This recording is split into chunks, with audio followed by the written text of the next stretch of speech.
here's Hauschka now to kick it away. This is fielded a couple yards deep. Uses the spin. Oh, another one. And now running right through it.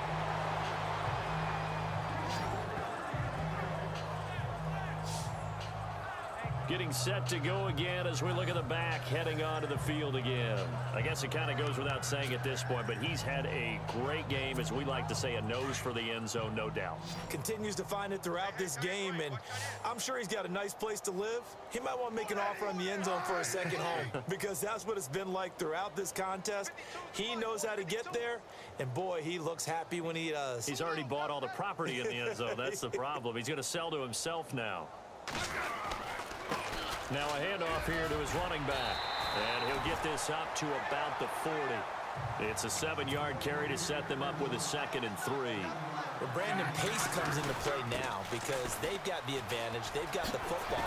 But they've got to be very careful about what speed they're going to play. You know, my music teacher back at New Paltz, Mrs. Bythema Bagley, used to say, don't go prestissimo when you really want to go largo.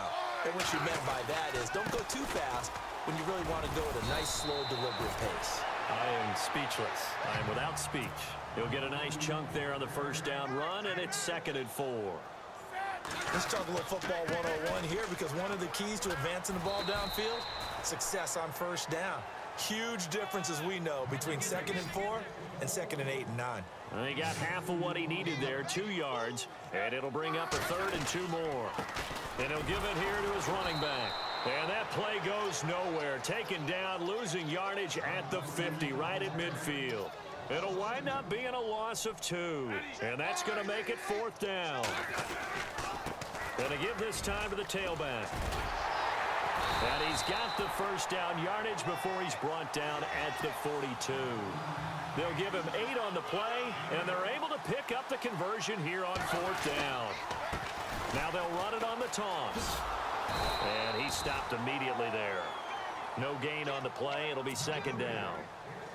Well, usually you don't think of the cornerback coming in for a no-gain play, but that's what we had there. Nice tackle. Yeah, and how about the range, too? Coming from the outside part of the play, moving his way into the inside.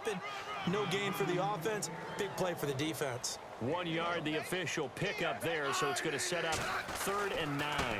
Now a handoff here to his running back. And he'll get inside the 40 to maybe the 38-yard line. Give him 3 yards there as that'll take us to 4th down. And he'll give it here to his running back. And he won't get there. They stop him a few yards short of the line to gain. Andy Reid went for it, but it won't pan out. And the Bills are going to get the football back. So we were looking at each other up here in the... Here's Colton Schmidt now, as they're forced to kick for the 6th time today.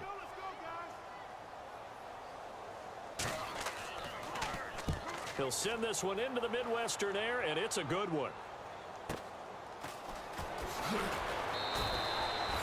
That'll be put in the books as a 53-yard punt, and we have reached the 2-minute warning.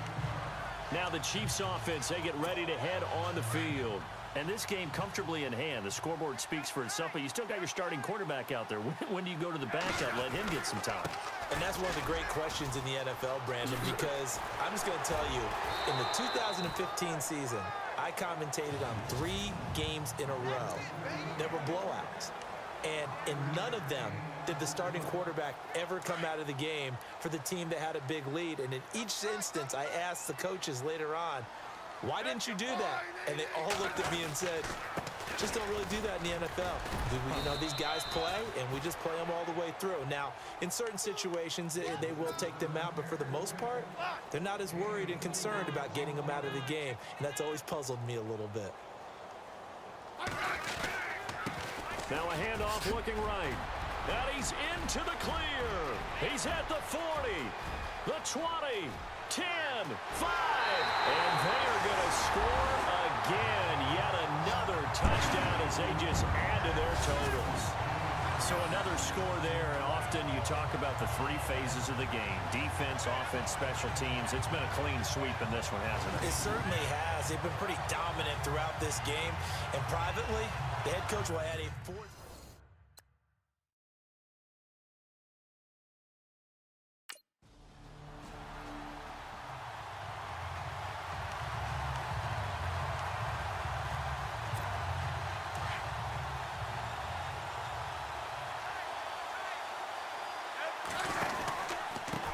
Now they try the right side here.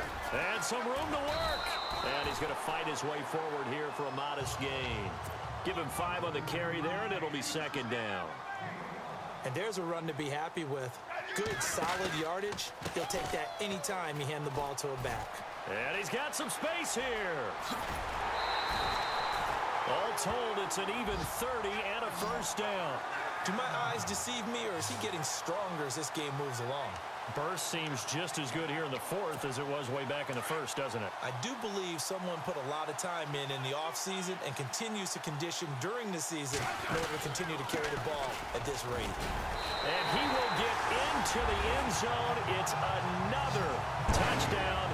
This thing is ugly. And, partner, are you kidding me? With this game that he's having, we are in uncharted waters like we've never seen before. Just think. If he keeps every football from all the touchdowns scored today, does he need to build a new trophy room at home?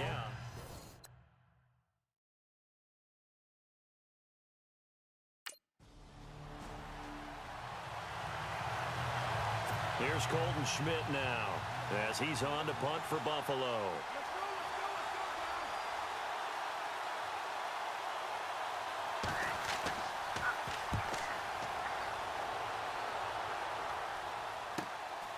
And it's taken in at the 9. It's a 49-yard punt, but subtract 9 there for the return. And control of the football switching hands here with very little time remaining in this contest.